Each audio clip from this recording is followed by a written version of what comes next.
sports fans, welcome to DDM Sports Central, your one-stop shop for global juicy sporting stories. On this edition, Modric bids Madrid farewell. For Arsenal fans, is Gyokeres still coming to Arsenal? We don't understand how that deal is going at the moment. Super Falcons leave it late against Botswana. I'm even wondering how that team managed to hold us that late to that point. Anyway, these and lots more will come your way right after this short break. This is still DDM Sports Central. We'll be right back.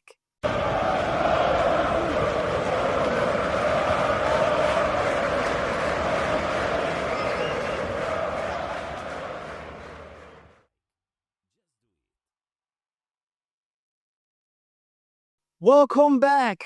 Now we begin DDM Sports Central, today's edition with tennis. Just over 2 years after stepping away from tennis due to burnout, Amanda Anisimova has made a remarkable comeback, reaching her first Grand Slam final. The American, once ranked outside the top 180 and forced to play Wimbledon qualifiers last year, shocked world number one Arina Sabalenka 6-4, 4-6, 6-4 in the three-league semi-final on Thursday. Anisimova will now face Iga Swiatek in Saturday's final. Swiatek, a five-time Grand Slam winner, advanced to her first Wimbledon final with a dominant 6-2, 6-0 win over Belinda Bencic. The Polish star overwhelmed her opponents with powerful serving, reaching 119 megawatts per hour, and delivered 26 wins to force a 13 unforced errors. Tennis still surprises me, she said. I thought I had experienced everything, but I've never played this well on grass before. Now, Saturday's final promises to be a clash of resilience and rising form. Now to a sad one in tennis, and this happened in India. On Friday, July 11th, 2025, 25-year-old Indian tennis player Radhika Yadav was tragically shot dead by who? Her father. At their home in Gorgarod, the incident occurred while Radhika was cooking. She was shot 3 times and died despite being rushed to a hospital. Her father, Deepak Yadav, was arrested and confessed to the crime, citing financial dependence and societal ridicule as motives. Deepak claimed villagers mocked him for living off his daughter's income and questioned her character. Radhika, an ITF-recognized player, had shifted focus to coaching and social media after an injury altered her career. She founded a tennis academy to support young talents. The case highlights a psychological toll of financial pressure, patriarchal expectations, and lack of mental health support. Her death has shaken India's sports community and ignited conversations about the challenges faced by athletes and their families. Authorities have launched a full investigation with further charges expected. Alensi has been sent for reforms or something. That's so sad. A father killing daughter because of what? Money. That's so surprising. Okay, we go to Real Madrid where Luka Modric, one of my favorite stars, played his final match for Real Madrid in a Club World Cup semi-final match against PSG, marking the end of a legendary 13-year tenure.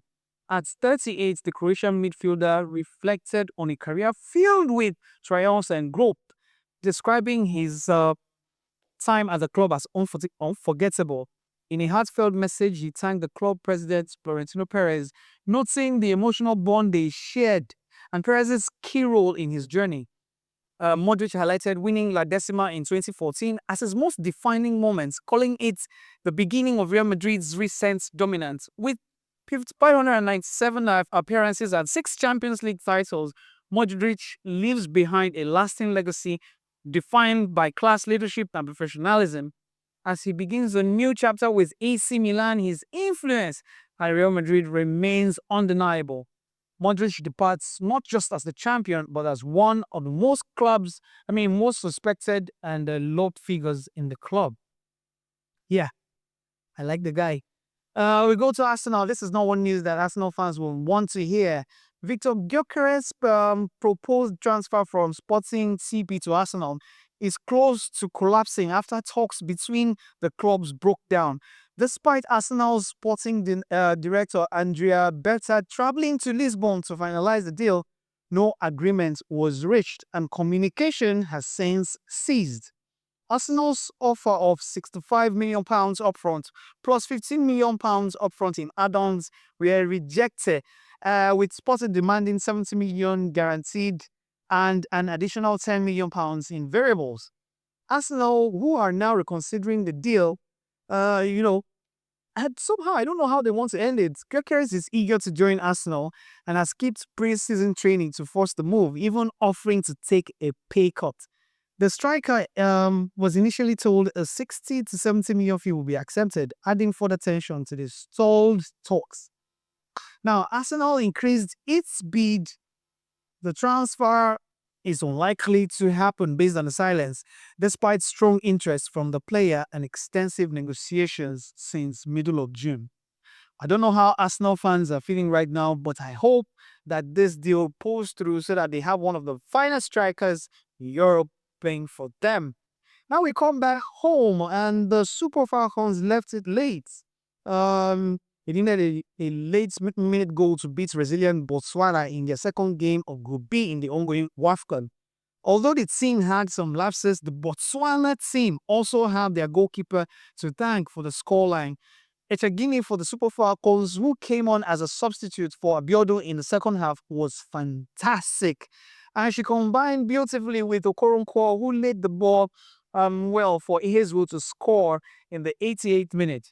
The Super Falcons, I have to say it clearly, that they need to do well in their third game against Algeria. We may conclude that it's going to be that easy for them, going by the fact that they've beaten Algeria, a couple of times, including the ones they beat them in the friendly games they played right here in Nigeria. But then these ladies have to up their tempo, up the ante, so that Algeria will not spring up one of the surprises, or they do not go into the next round feeling too confident, and before you know what's going on, they get hit by one of the more organized teams in the WAFCON.